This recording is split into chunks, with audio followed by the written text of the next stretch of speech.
जय श्री राम, जय श्री कृष्णा, राधे राधे। श्री जी चैनल में आप सभी श्रोताओं और सखियों का हार्दिक अभिनंदन है। प्रभु श्री राम को जब दो वर माता कैकेयी के पता चलते हैं तो वो बहुत प्रसन्न होते हैं कि भरत जो है राजा बनेगा और मुझे जो है प्रजा की सेवा करने का अवसर मिलेगा। फिर वो अपनी वेशभूषा बदलकर पिताजी को और माताजी को वापस प्रणाम करने के लिए कह के आते हैं कि मैं अभी आता हूँ, अपने कपड़े अपने वस्त्र बदलकर। आगे चलते हैं।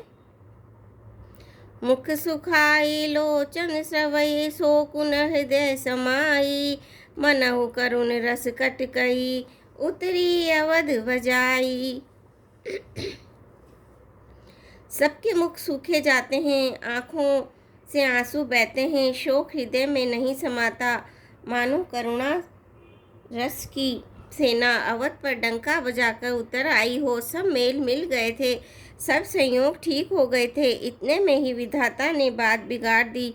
जहाँ तहाँ लोग कैकेयी को गालियाँ दे रहे हैं। इस पापिन को क्या सूझ पड़ा जो इसने छाए घर पर आग लगा दी।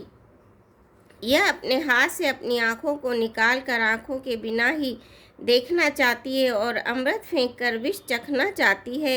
यह कुटिल, कठोर, दुर्बुद्धि और अभागिन कैकेयी रघुवंश रूपी बांस के वन के लिए अग्नि हो गई। पत्ते पर बैठकर इसने पेड़ को काट डाला, सुख में शोक का ठाट कर रख दिया। श्री रामचंद्र जी से सदा प्राणों से समान प्रिय थे, फिर भी न जाने किस कारण इसने यह कुटिलता दिखाई है। कवि सत्य ही कहते हैं कि स्त्री का स्वभाव सब प्रकार से पकड़ में न आने योग्य अथाह और भेद भरा होता है। अपनी परछाई भले ही पकड़ जाए, पर भाई स्त्रियों की गति यानी चाल नहीं जानी जाती। आग क्या नहीं जला सकती, समुद्र में क्या नहीं समा सकता, अबला कहलाने वाली प्रबल स्त्री जाति क्या नहीं कर सकती, और जगत में काल किसको नहीं खाता। विधाता ने क्या सुनाकर क्या सुना दिया और क्या दिखाकर अब वो क्या दिखाना चाहता है। एक कहते हैं कि राजा ने अच्छा नहीं किया, दुर्बुद्धि कैकेयी को विचार कर वर नहीं दिया, जो हट करके कैकेयी की बात को पूरा करने में अड़े रहकर स्वयं सब दुखों के पात्र हो गए। स्त्री के विशेष वश होने के कारण मानो उनका ज्ञान और गुण जाता रहा। एक दूसरे जो धर्म की मर्यादा को जानते हैं और सयाने हैं, वे राजा को दोष नहीं देते।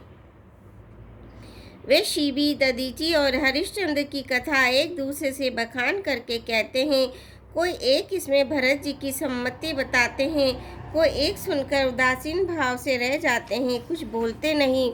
कोई हाथों से कान मूंद कर और जीभ को दांतों तले दबाकर कहते हैं, यह बात झूठ है, ऐसी बात कहने से तुम्हारे सारे पुण्य नष्ट हो जाएंगे।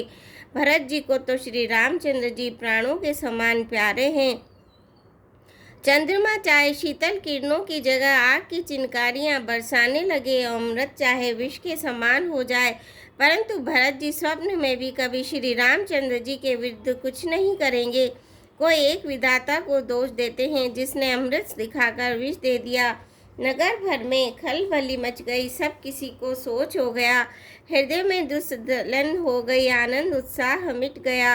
ब्राह्मणों की स्त्रियां, कुल की मान्य, बड़ी बूढ़ी और जो कैकेयी की परम प्रिय थी, वे उसके शील की सराहना करके उसे सीख देने लगी, पर उसको उनके वचन बाण के समान लगते हैं। वे कहती हैं, तुम तो सदा कहा करती थी कि श्री रामचंद्र जी के समान मुझको भरत भी प्यारे नहीं है। इस बात को सारा जगत जानता है। श्री रामचंद्र जी पर तो तुम स्वाभाविक ही स्नेह करती रही हो, आज किस अपराध से उन्हें वन देती हो। तुमने कभी सोतिया डाह नहीं किया, सारा देश तुम्हारे प्रेम और विश्वास को जानता है। अब कौशल्या ने तुम्हारा कौन सा बिगाड़ कर दिया जिसके कारण तुमने सारे नगर पर व्रज गिरा दिया।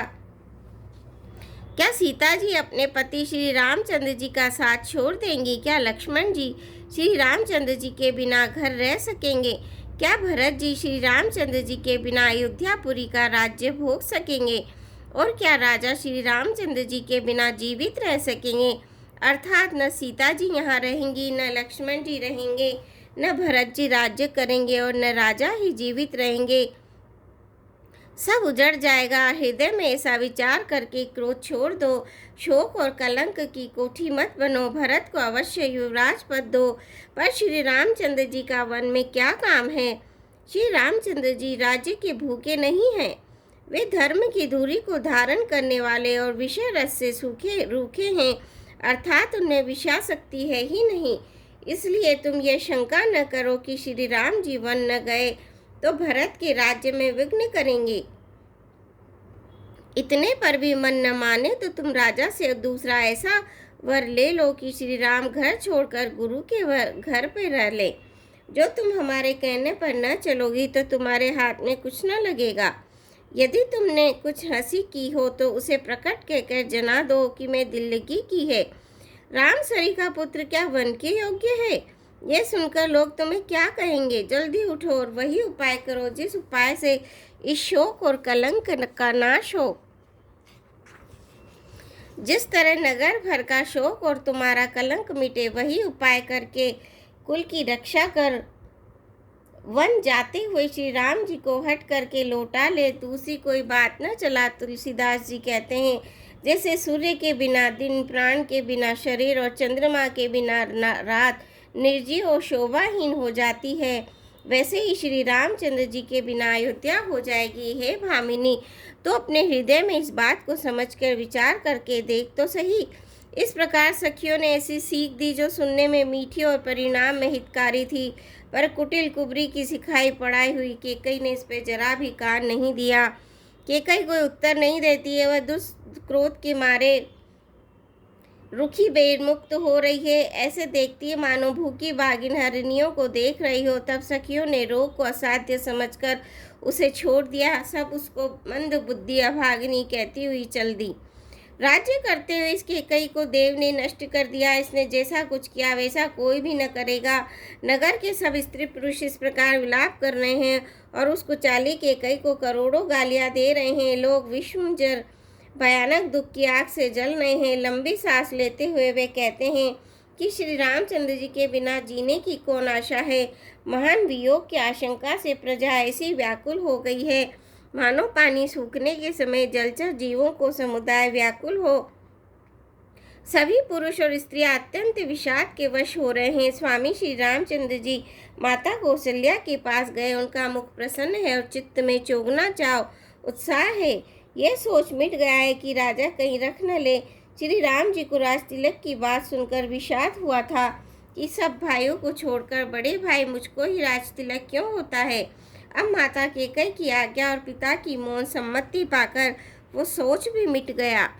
नव गयंदु रघुवीर मनु राजू अलान समान, छूट जाने बन गवन सुनी उर आनंद अधिकान। सियापति रामचंद्र की जय, पवन पुत्र हनुमान की जय। मंगल भवनीय मंगल हारी, दबौ सुदसर अजर बिहारी।